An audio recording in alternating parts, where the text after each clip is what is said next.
Hi, thanks for joining me. This is Urah-chi, seer. Just wanted to come on here and give information that I saw and that I dreamt, and it all came together. I like to make sure I interpret everything before I write it and share. I have powerful gift, and I know who I am. I am seer. I've been in the church. I've done sessions on deliverance. I've also laid hands on people. I also help people with their past and present and future, and a lot of things I have spoken over people have come to pass. I wanted to just share this with you. I'm just going to begin. I have wrote everything down. I'm going to begin with it, and I know that we must speak the truth, no matter how it may sound to others.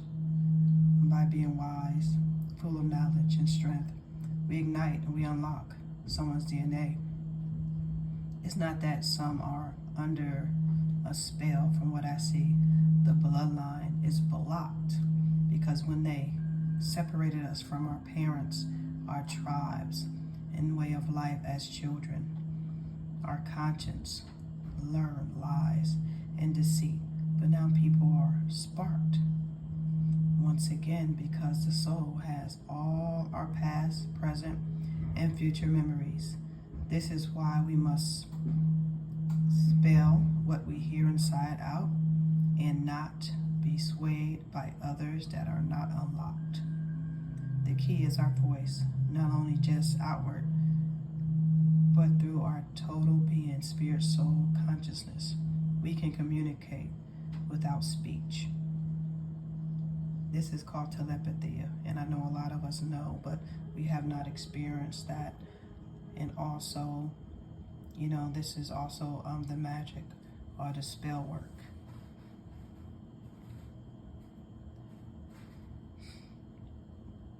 And I don't believe that the spell works or the gestures can really mess with us. It's up to us to agree with it because it has to be spoken. You have to hear it in your conscience and your mind. Or anything that's written, you have to hear it. It comes through you first. And when you submit to it, as so do people do in the church, and they think they're filthy rags, or they think they're not worthy of anything, then they depend on something that's outside of themselves. And they become low or become the servant or the slave to that thing, that very thing that they rely on. And they've been sitting here waiting for years and years and thousands of years for someone to come save them, but no one has come and no one is coming. You must rise up. You must rise up. But everything takes a voice. You have to hear something, whether it be a tone, a sound, or a word. And when you agree with that, that's who you become or what you become.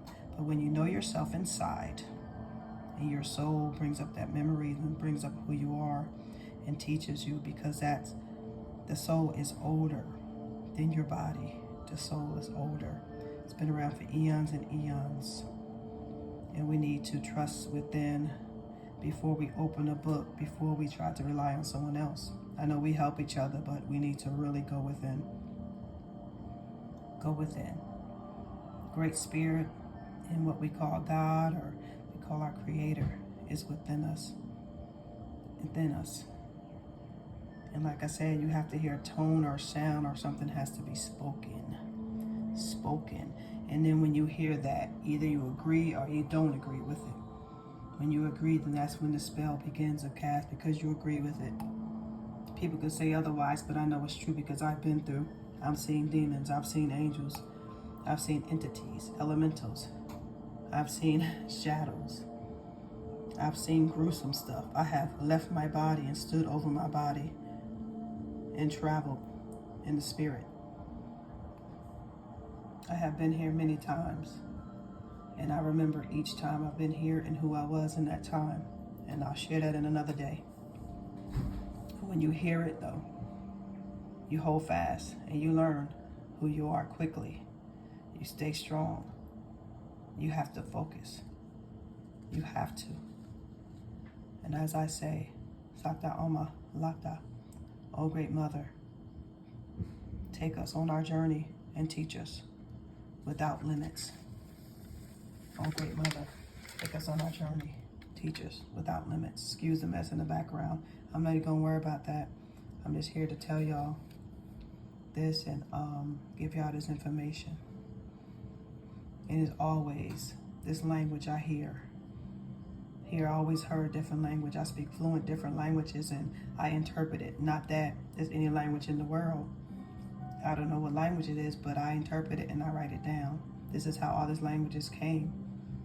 It's within us, and we begin to speak it and begin to interpret it on our own. We do not need books or schooling to do this. And as I say again, Saktu Oma Lakta. Oh, great mother, take us on our journey and teach us without limits. Ashe, Great Spirit, Ashe.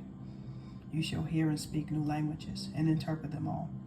Seek for no one to teach you. It's already in your DNA. Now we are spirit, soul, body, and consciousness.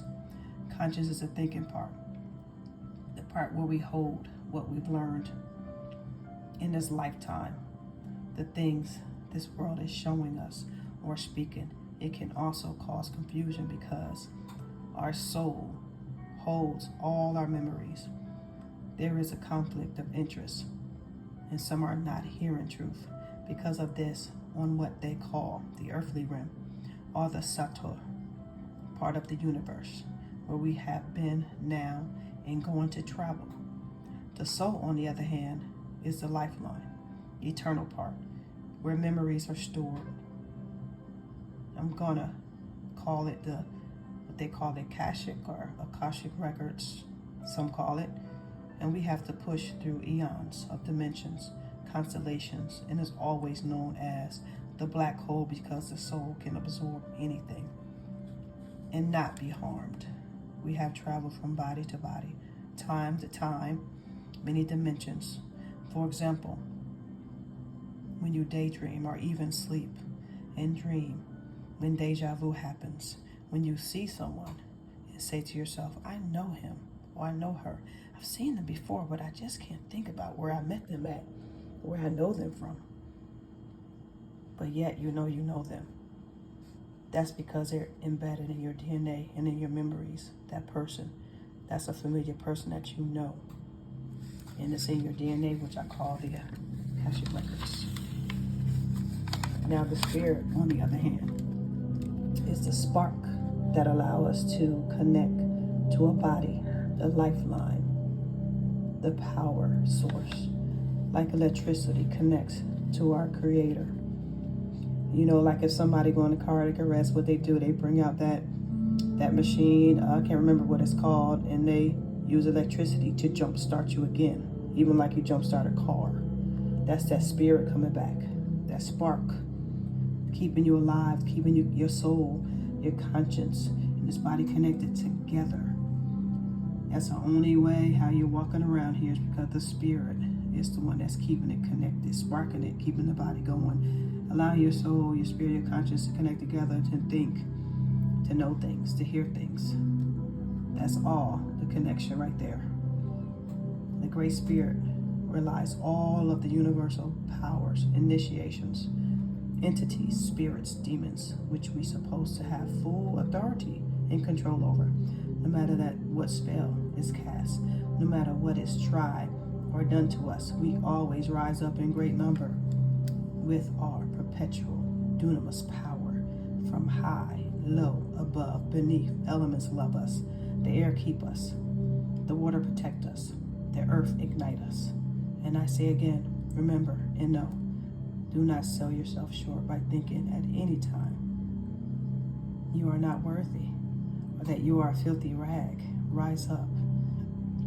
You are greatness. Rise up. You are greatness. In tribute to Mami Wata, my ancestors, the Sibyls, for the great prophecies that have come to pass and are continuing to come to pass and manifest before our eyes, the Great Spirit of life, power, eternal greatness, and all who have been before us and after us. I seal this. Write it in your hearts. Ashe, Ashe. Thank you for joining.